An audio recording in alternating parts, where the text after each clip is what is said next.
Hello everyone, and welcome in or welcome back to True Crime Mysteries. My name is Megan, and today we're discussing the bizarre case of a grief author's fall from grace when it was discovered that she'd murdered her husband.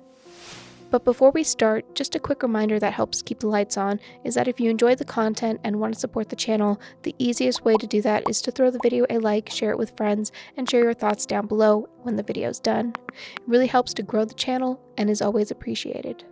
But with that being said, let's talk about Corey Richins. It was on March 3rd, 2022, around 9 p.m. when Corey Richins and her husband Eric Richins were celebrating her buying a new home for her real estate business. During the celebration, around 11 p.m., Corey made her husband a nightcap, his favorite, a Moscow Mule. The drink is vodka-based with big hits of mint and lime and topped with ginger beer. That's going to be important later. She brought the drink to their bedroom, where he started drinking it in bed. The couple had been working on their marriage after having a bit of a rough patch. Corey had told friends that things had been getting better. Eric and Corey had 3 sons. They shared a home in Camas, Utah. Camas gives residents the feel of rural living with large estates. It's approximately 40 miles east of Salt Lake City. The family had the ability to live a luxurious lifestyle, never wanting for anything, with a large home and all the extras that they could possibly want. After giving Eric the drink, Corey claimed that she'd went to bed shortly after, but before she fell asleep, one of her sons woke her up after having a nightmare. She claimed that she stayed in his room to soothe him back to sleep and also fell asleep there. She stated that she woke in the middle of the night around 3 a.m. before returning to her bed. There, she found her husband slumped on the floor at the end of the bed. She touched his foot and found it cold to the touch. She claimed that she got her phone that she had left plugged in on her side of the bed and called 911. She then started to perform CPR.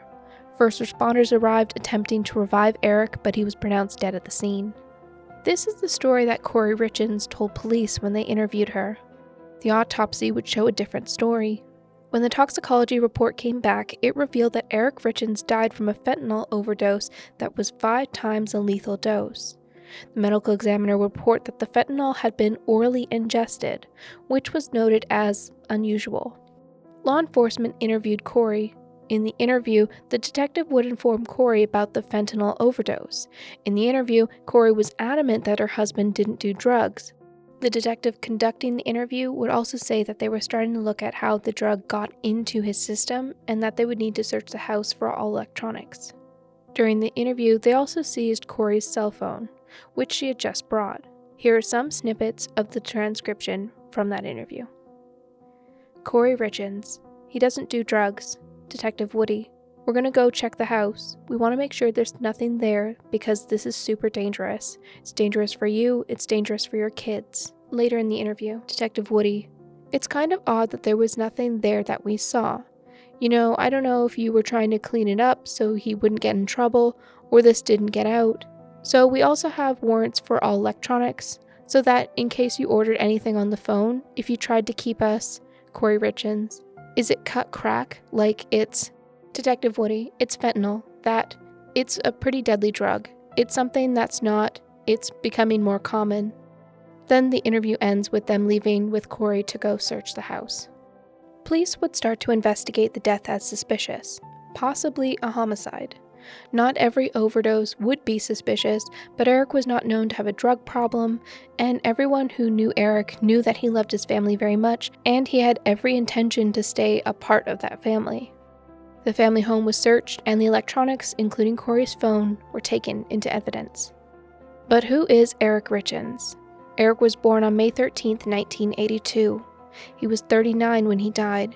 He reportedly was an excellent outdoorsman, hunting, and worked on his family cattle farm. He was the oldest with 2 younger sisters. When he was younger, he worked and learned about working on the ranch, tending to cattle and horses, hauling hay, and feeding the animals. But he also had a bachelor's degree from the University of Utah in International Studies with a minor in Spanish. He learned Spanish during a 2-year mission with his church to Mexico. He owned a successful high-end masonry business specializing in high-end projects. He owned the company with his friend Cody Wright. Corey and Eric met while Corey worked at Home Depot as a front counter person.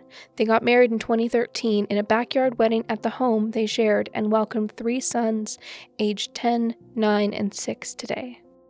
Eric was a coach or assistant coach on all of his sons' sports teams. He was known to be very involved and dedicated to the teams that he worked with. Corey was Eric's second wife. He'd been previously married to Julie Jorgensen, whom he married in 2005. There's not much information about this marriage, but they divorced in 2009 and Julie passed away in 2011. Eric and Corey signed a pretty tight prenup agreement, which stated that Corey wouldn't get any of Eric's assets in the event of divorce. She would only inherit his estate in the event of his death. From the outside, it appeared that they had a great marriage and a successful life to the outside world. They had a massive home worth $1.1 million and everything they could want or need. In 2019, Corey started her company, K. Richins Realty LLC, where she was a real estate agent and, according to her company, she would buy and flip homes.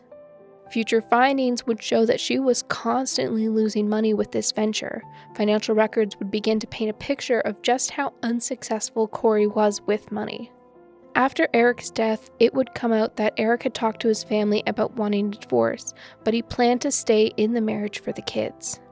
Some reports said that Corey had stated that Eric was having an affair and that she had moved out some of his clothes, but that they had gone to counseling and things had been well before his death. However, the media and court documents began to paint a different story. It showed that in September 2020, Eric discovered that his wife had racked up a substantial amount of debt with her business, and that she had been stealing from him to pay for it. She had stolen in excess of $200,000 and charged more than $30,000 to his private credit cards. He also discovered that she had fraudulently borrowed $250,000 using a forged power of attorney. The fraudulent power of attorney had been dated and signed in 2013, but not notarized until 2018. She had also taken money that had been set aside to pay his business taxes. The amount that Corey stole seemed to be never-ending, but ultimately she promised to repay the stolen money back from the accounts. In November 2020, Eric had also decided to put the house and all of his assets into a living trust that his sister, Katie Richin Benson, is the trustee for, and she was also made the representative for the estate of Eric Richins. It is believed that Eric did this because he felt he could no longer trust his wife. Eric and his business partner had life insurance policies out in each other's names, which is standard practice just so that the other can buy out the estate of the other partner if anything were to happen. It was discovered that in January 2022, Corey changed the beneficiary to herself on Eric's policy. It was something that he discovered and quickly changed it back. Shortly after this incident on Valentine's Day, Eric got violently sick from eating and would express fears to a friend that he thought his wife might be to blame. It is also believed that Corey had 2 life insurance policies taken out in Eric's name without his knowledge, one from 2014 and one from January 2022. The policies where Corey was the sole beneficiary, she had all the information sent to a P.O. box that Eric nor his estate knew about. After his death, she filed death claims on both of these policies and received $1.5 million directly benefiting from the death of her husband. After Eric's death, Corey would go on living her life, some would think extravagantly. She took her kids on trips and kept living life as usual, but with more money in the bank. Almost a year to the day of Eric's death, on March 7, 2023, Corey published a book called Are You With Me? It was a children's book about a boy who had lost his father and could feel his presence afterward. It covers topics on feeling if someone is with you after they die. A few weeks after the book's release, she was on a local morning news show in Salt Lake City to promote the book. She had seemed cold and disconnected, but she credits her son in helping her write the book with her. She said that it was written to help them understand that her husband is with them even if he wasn't there. She wrote it as a comfort to her sons and others experiencing the loss of a loved one. She dedicated the book to her husband, saying, quote, "To my amazing husband and wonderful father." The book is no longer available on Amazon. On May 8, 2023, Corey was arrested and charged with aggravated murder and 3 counts of possession of a controlled substance with intent to distribute. The following is the prosecution and estate of Eric Richins' belief of the events that led to his death and after. On May 2, 2023, the police interviewed a woman only disclosed as CL. At this time, her full name is being held for privacy. She's a known acquaintance of Corey Richins, who had previously cleaned her house and some of the properties Corey was flipping. CL is also known to have past charges of possession of a controlled substance with intent to distribute. She's not been charged with anything at this time. Between December 2021 and February 2022, Corey reached out repeatedly to CL. Once was asking if she could get pain meds for an investor with back pain. CL contacted an acquaintance known as Acquaintance 1, who got in contact with a dealer known as Acquaintance 2, and was able to procure hydrocodone pills for Corey, which Corey paid for by leaving money for CL at a house that she owned at the time. 2 weeks later, Corey asked CL to get something more potent like, quote, that Michael Jackson stuff. She then asked for fentanyl. CL then contacted the dealer again on February 11, 2022 and got 15 to 30 pills that Corey paid $900 for. She picked them up at CL's house. There are 2 reports of what happened on Valentine's Day 2022. In one document, Eric ate a sandwich that Corey had left on the seat of his truck with a love note. After eating it, Eric immediately got hives and had difficulty breathing. The other account, which is the arrest warrant, said that Corey and Eric were having dinner at their home when Eric got very ill after dinner and believed that he'd been poisoned. In both of these options, it is reported that Eric contacted a friend and said he believed his wife was trying to poison him. There is no evidence that Eric acted against his wife on this belief. Almost 2 weeks after Valentine's Day, on February 26, 2022, Corey contacted CL again, asking for another $900 of fentanyl, which CL procured and left in a fire pit at another house connected to Corey. 6 days later, Eric Richins died of a fentanyl overdose. Another piece of evidence was that on the night that Eric died, Corey had stated that she left her phone in the bedroom when she went to sleep with her son. However, the data on her phone showed that it was opened and moved multiple times between 10:30 p.m. and 3:20 a.m., including at 3:08 p.m. when the phone was moved more than 250 feet. An expert at Corey's bail hearing stated that it could have been a device connected to the phone that caused the pings, for example, a smartwatch. There was also evidence that Corey had messaged someone several times during the time she was supposed to be sleeping. Those text messages had been deleted and never recovered. It is also stated that the person who received the messages had also deleted them. That person's name has been kept out of the media and court records. Corey also said in her original statement that she had performed CPR on her husband. Still, when EMS arrived and started to perform CPR, Eric began to foam at the mouth, which was an indicator that no one had tried to perform CPR previously. Corey later texted her best friend saying, quote, I pumped so damn hard, so hard, screaming at him to come back to life. After Corey's first phone was taken into evidence, she got a new phone, which was later taken into evidence. This phone had some disturbing web searches in its history, which included, can you delete everything in an iCloud account? Can you delete text messages to be retrieved from an iPhone? Can cops uncover deleted messages, iPhone? How to permanently delete information from an iPhone remotely? Can cops force you to do a lie detector test? What are you allowed inside Utah jails? Will life insurance pay if death certificate says pending? Luxury prisons for the rich in America. If someone is poisoned, what does it go down on a death certificate as? FBI analysis of electronics in an investigation. Can FBI find deleted messages?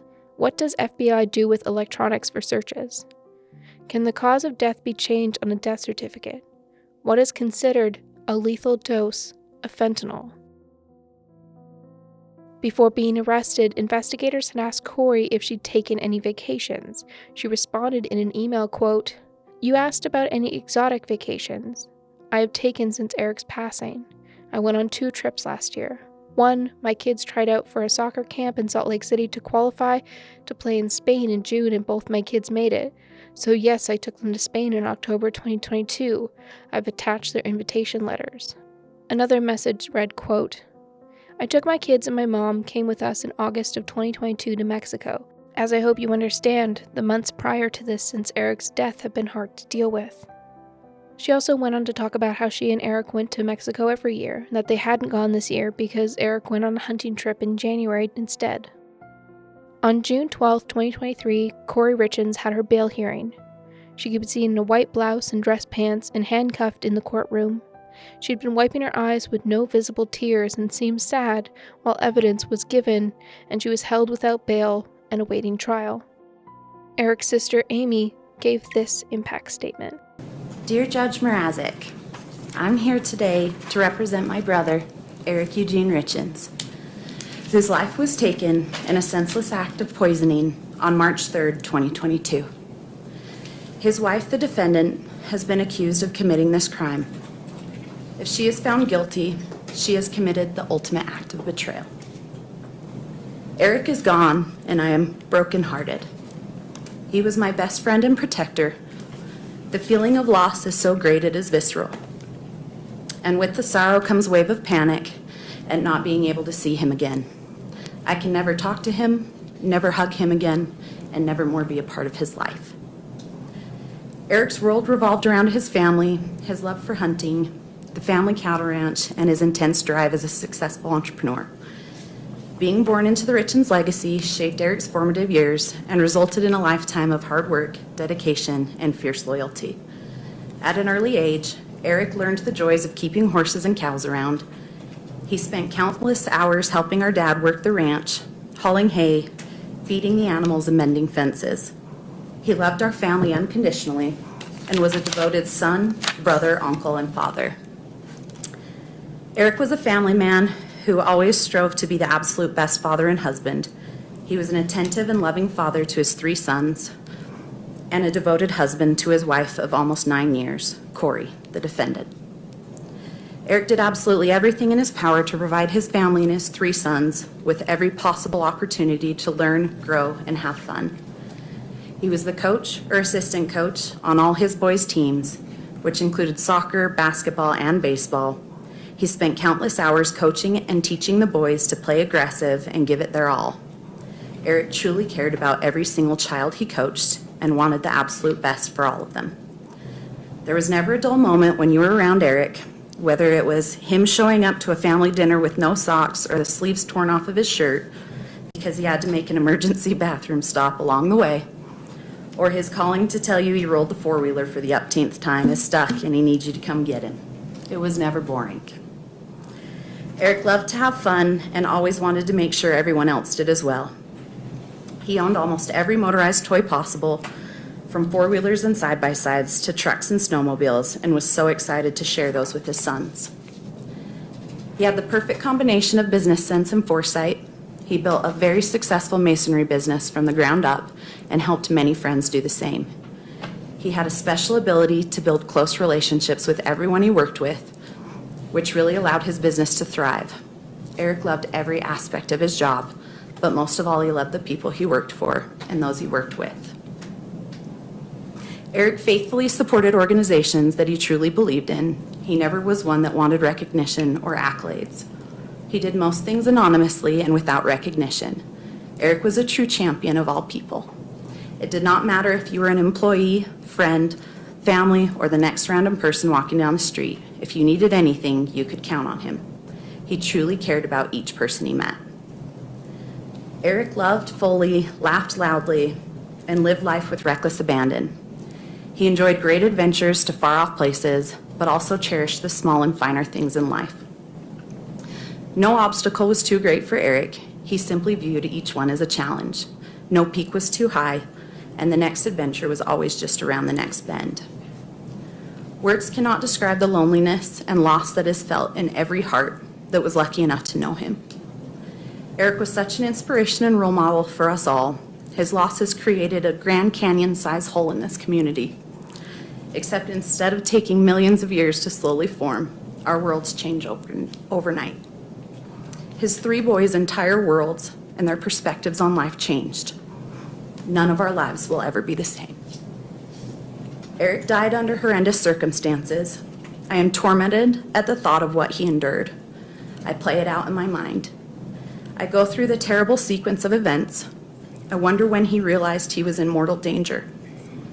I wonder what Corey may have said to him in his last moments.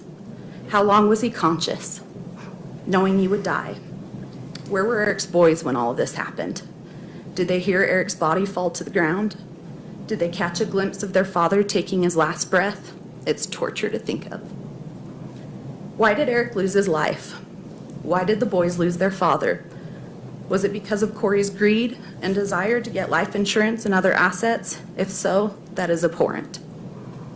How could anyone value human life so cheaply? I cannot comprehend it.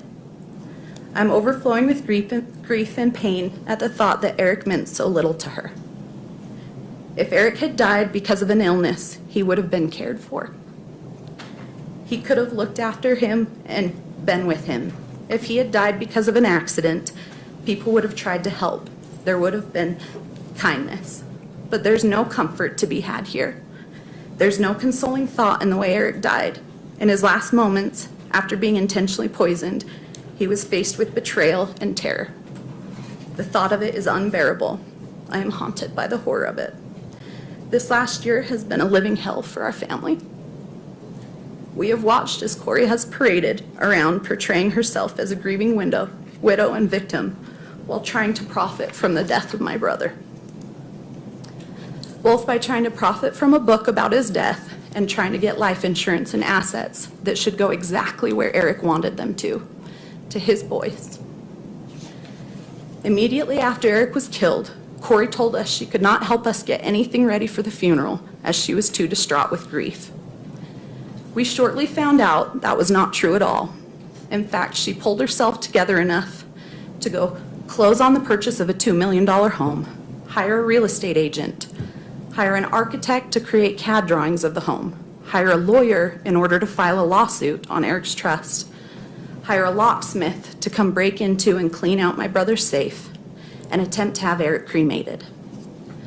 She mustered up the strength and resolve to do most of this within 48 hours of his death. Corey assaulted me. I will never forget the look in her eyes when she attacked me that Sunday morning. It was early and had been snowing most of the night. I was just getting ready to leave and heading out to the car when I saw a locksmith in Eric's detached garage starting to drill out his gun safe. I asked Corey multiple times why we could not just call my dad for the code.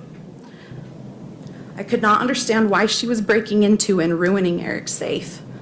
To this, she screamed at me at the top of her lungs, called me some inappropriate things I cannot share with you here, and then told me to get out of her house. It was then that I told her that she could not kick me out of my brother's house.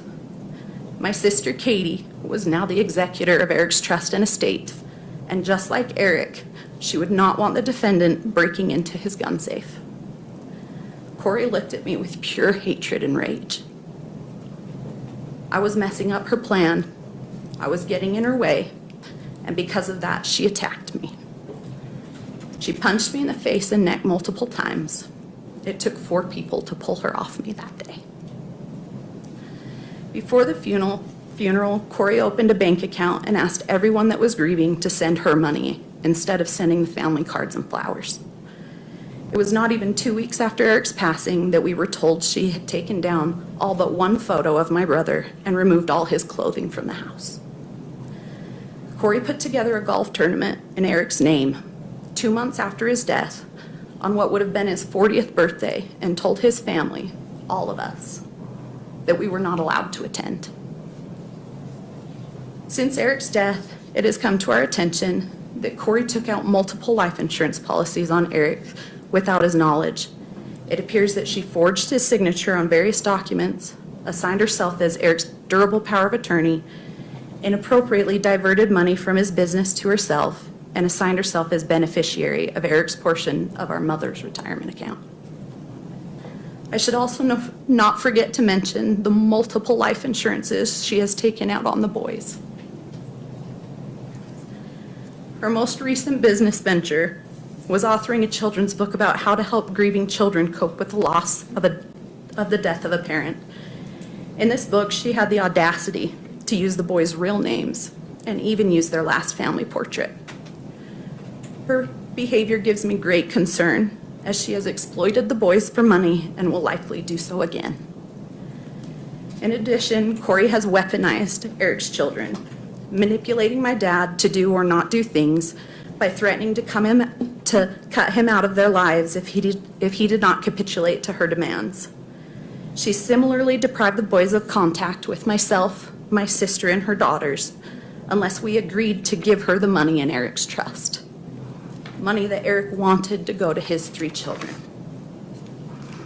As if that were not enough, I have been told that Corey started telling their 3 little boys that none of Eric's family or friends loved them. She apparently told them none of us cared for them or wanted to be around them, even though that is the exact opposite of what was happening. We all want nothing more than to be there for those 3 little boys, my nephews, yet Corey has made sure to cut us out of every aspect of their lives. This is all just a brief summary and the start of what our family has been through over the last year. We have scarcely gone a day without finding out some new allegations or evidence regarding something Corey appears to have maliciously done to attack and undermine my brother, his 3 little boys, and our family. We have all been there since the beginning of Corey's and Eric's relationship. I was there on one of their first dates. We were there at the wedding. We were there when each of the boys were born. We have been there for every birthday party, school graduation, and rodeo. We welcomed her into our family and treated her as one of us. Not only did she betray our brother, it feels as though she has murdered and taken away a part of our souls as well. Because of her actions, there has not been a day that has gone by we have not lived with paralyzing anxiety and fear, worrying for the boys' lives as well as our own. I may be naive, but I never knew evil like this existed. If Corey was in fact willing to kill Eric for money, who's to say that what she will not do? Who would be next? Corey was in a desperate financial situation when Eric was killed, and that situation seems even worse now. We understand that she has defaulted on loans and is already a defendant in other lawsuits based on her financial misdeeds. I am truly concerned that she will stop at nothing to dig her way out of the problems, including murder. She seems devoid of moral sensibility, and there is no telling what she will do if she is released. Judge Mrazek, her fate lies in your hands.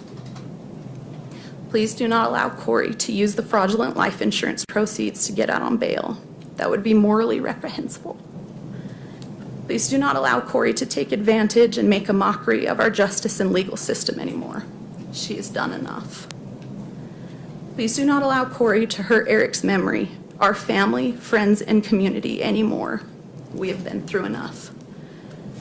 Please do not give Corey the opportunity to hurt Eric's 3 boys anymore. They have lost enough and have been through enough.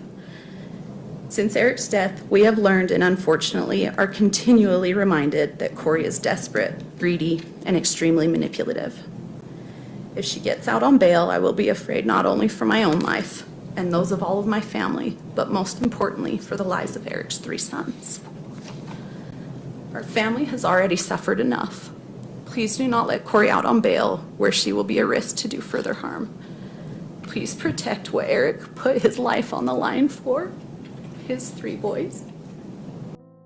In June, Corey filed a lawsuit suing the estate of Eric Richins for $2 million and the house that they shared.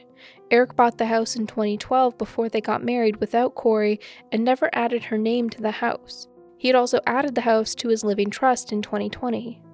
Also on June 27, 2023, Eric's sister, Katie Richins Benson, filed a lawsuit suing Corey in civil court on behalf of the living trust and the estate of Eric Richins and was asking for $13 million. That case states that Corey is responsible for the death of Eric and should not have profited from his death. Also, Corey had stolen property from the estate, including money from a safe, vehicles that had belonged to Eric, and some off-road vehicles. The civil case also includes the book that Corey wrote, saying it is an unlawful book and that she used Eric's name and likeness without permission for the book. Eric's family has also stated that they believe Corey is the only one who could have killed Eric and he had no history of drugs. Corey herself also said that he didn't do drugs. Corey seems to have calculated how to kill her husband and worked hard to profit from his death. For the murder charge alone, Corey faces 25 to life in prison if convicted. Corey has maintained her innocence during every stage of this investigation so far. Corey has not been found guilty and no trial date has been set yet, but it will likely be in 2024. The criminal and civil trial are still ongoing and are currently being investigated. If you would like me to cover this case moving forward, or the trial to come, let me know down below. Well, that's going to be it for this video. What are your thoughts? Is there any doubt in the evidence that Corey murdered her husband? Let me know your thoughts in the comment section down below. And if you see anything you want me to cover next, let me know. But that's it for me. Thank you so much for being here and supporting what I do. I'll see you on the next video. Stay safe out there. Goodbye.